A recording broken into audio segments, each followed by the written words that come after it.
What's goody? Hey man, so literally just minutes ago, a shocking, surprising blockbuster NBA trade happened in which the Grizzlies have sent All-Star Defensive Player of the Year winner Jaren Jackson Jr. to the Utah Jazz for John Conchar, Jock Landale, Vince Williams Jr., Walter Clayton, Kyle Anderson, Taylor Hendricks, George Niang, and 3 first-round picks. Let me just make sure the Jazz receive Jaren Jackson Jr. Oh yeah, I'm sorry. I'm obviously some of those players that I mentioned were on the Grizzlies and are going to the Jazz. The Jazz are getting Jaren Jackson Jr., John Conchar, Jock Landale, and Vince Williams. Right? That's what I meant to say. If that's not what I said. And then the Grizzlies receive 3 first-round picks. I do not know what years they are yet. I don't believe that's come out yet. I haven't seen any details about what year they are, but I would be very interested to know if one of them is a this-year pick, because then that makes my opinion about this trade even more strong than it already is. But 3 first-round picks: Walter Clayton, Kyle Anderson, Taylor Hendricks, George Niang.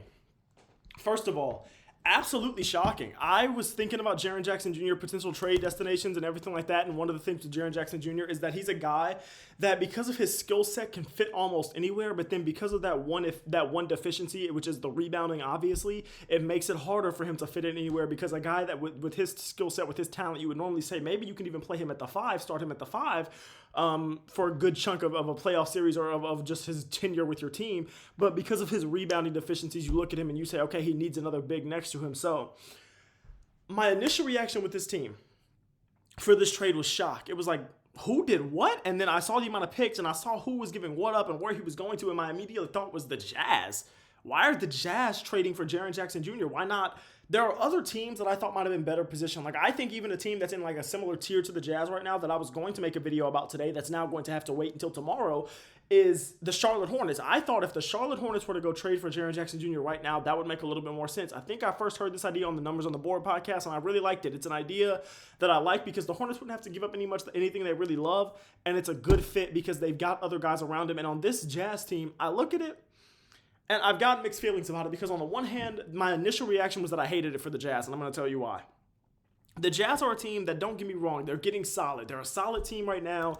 When everybody's healthy for them, they're a fun team to watch, but they are still a team that is 15-35. They are still a team that is 13th in the Western Conference. They are not in a position yet, while they do have young, fun players, and while there's potential that Keontae George could be an all-star in the future, and while it's a potential that the same thing could happen with Walker Kessler, who's out for, I think, the rest of the season, or if not, for a sustained period of time because he's been out for a minute, you were not yet in a position to give up picks. You were not yet in a position to where we need to be like, all right, boom, we're immediately buying in. We're immediately going all in. We're going to be willing to give up 3 first-round picks because we believe this is a move that is either going to take us over the hump or a move that is just going to set us up to take us over the hump, that is going to set us up to go to that next level. So if a team like the Detroit Pistons, even the Charlotte Hornets to a lesser extent, had traded for Jaren Jackson Jr., I would have liked it more, because for the Pistons, this is like a boom, now you're automatically the favorites to win the Eastern Conference if you weren't already. And then it goes to, if this were a team like the Hornets, it goes to boom, okay, even this year, you're probably already going to make a play-in berth regardless. This year you go, okay, boom, with everybody healthy, you're probably making not just a play-in berth, but a playoff berth, and you're going to be a fun team out east where the Eastern Conference is a little weak. You're going to have a fun young team.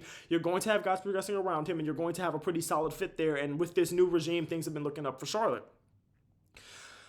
But there's 2 reasons why I would have liked this trade more had it been Charlotte than I do for Utah.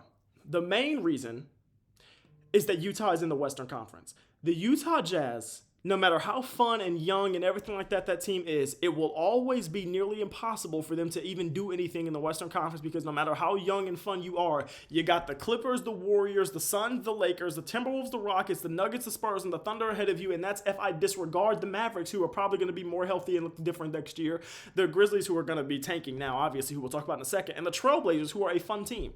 There's 9 teams, no matter what you were pretty much going to do, that were just automatically going to be ahead of you. So now, even with Jaren Jackson Jr., I look at you and I say, okay, you got better. At full health, you, talent-wise, starting 5, probably a top 5 or 6 team out west, just based off the talent and the starting 5 with Jaren Jackson Jr. in the team. Even though you don't have the top-end talent of the top teams out west, you go based on starting 5, you go look at that roster, it's a top 6, 7. It's a top 7-ish talent team in the NBA, or in the Western Conference. But that doesn't really, you look at that and you say, is that worth giving up 3 first-round picks for? Because I hated this when the Magic did it for Desmond Bane last year and they gave up 4 first-round picks for him. I felt like the Memphis Grizzlies fleeced them then because I'm just not a guy that felt the same way about when the Knicks did it to Mikal Bridges. Unless you are a team that is 100,000% one piece away and this is the perfect piece and you know that for sure and everybody thinks that for sure, which I never did about those other pieces that I just mentioned, Desmond Bane and Mikal Bridges, I'm not a fan of giving up 3 to 4 first-round picks. I'm okay with the talent of Jaren Jackson Jr. being worth 3 to 4 first-round picks. I'm not okay with it for their situation. They're not good enough to warrant buying in. They don't have the 1A star that warrants you going out there to get a secondary all-star that would make it worth 3 first-round picks because now you have the secondary all-star, but you made one mistake. You don't have the first guy. And that's why I'm saying it's very interesting to see if this is going to be a this year pick or a next year pick, because if they gave up a this year pick and they could potentially miss out on a Darren Peterson and AJ DeBonto or Cam Boozer, I hate this trade even more. Now, if it's not a this year pick and they still have a chance, even though I doubt it with Jaren Jackson Jr., who's probably going to be mostly healthy for the rest of the season, playing alongside Keontae George and everything like that, I doubt they're really going to have any real chance of being top 3, top 4. But even if they do we think that them getting a top 4 pick on top of the roster they already have now, do we think that within the next 3 years that makes them an automatic contender out west? Because teams like the Thunder and the Spurs, while they're not perfect, they probably aren't going anywhere. The Nuggets are probably still going to have Jokic. The Timberwolves are probably still going to have Anthony Edwards. The Lakers are probably still going to have Luka Doncic. Automatically, that is 4 or 5 teams that have a one player better than anybody on your roster by a mile. Unless who you draft in this draft or in whatever draft ends up being on that level, which is something that would be phenomenally insane to even expect. Even for a first overall pick, that would be insane to expect. So for me, for the Grizzlies, man, I just don't love this trade because I just don't think you're in a position to be giving up first round picks, and then especially in the Western Conference, dog.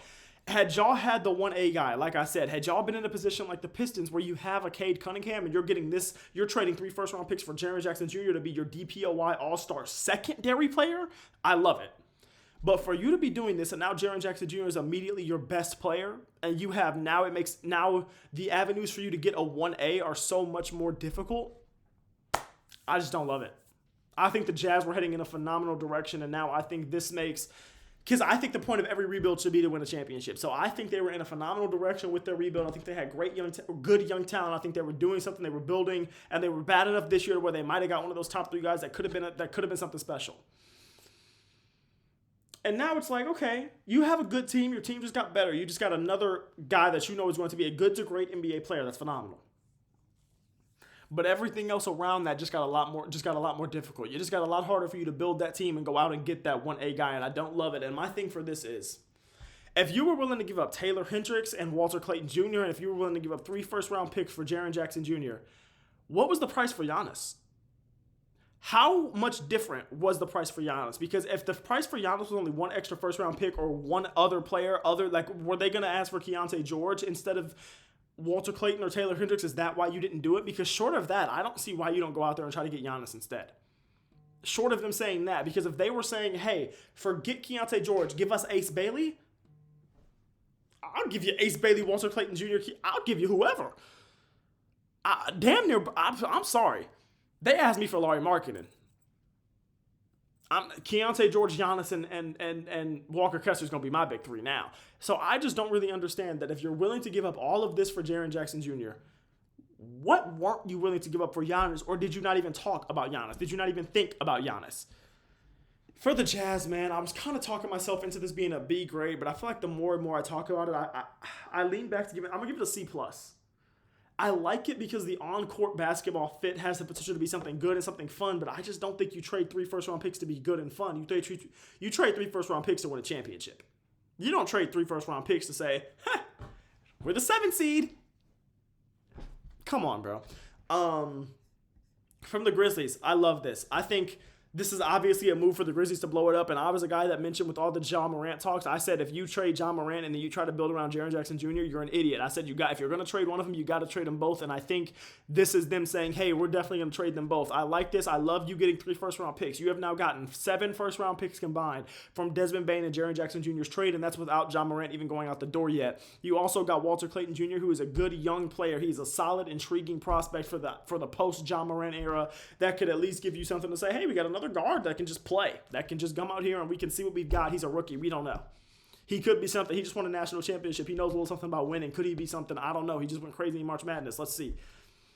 I love this for the Grizzlies. It's absolutely blowing things up. This Grizzlies team has been phenomenal at drafting and been going out there and scouting. So for them to have 7 first-round picks over the next coming years without them even trading Ja yet, phenomenal job by the Memphis Grizzlies. I love y'all. I appreciate y'all. Thank you for watching as always. Please don't forget to like, comment, and subscribe if you enjoyed this video. Let me know what y'all think about this trade, man, and everything like that in the comments. Hit me up on Twitter. Yeah, Charlotte Hornets video was going to come out today. I'm going to probably record that. It'll probably come out tomorrow unless something else happens on the trade market with all the James Harden, Cleveland Cavalier, Darius Garland talk. We might have another trade video by tomorrow. So, yeah, man, keep God first as always. All right, peace out.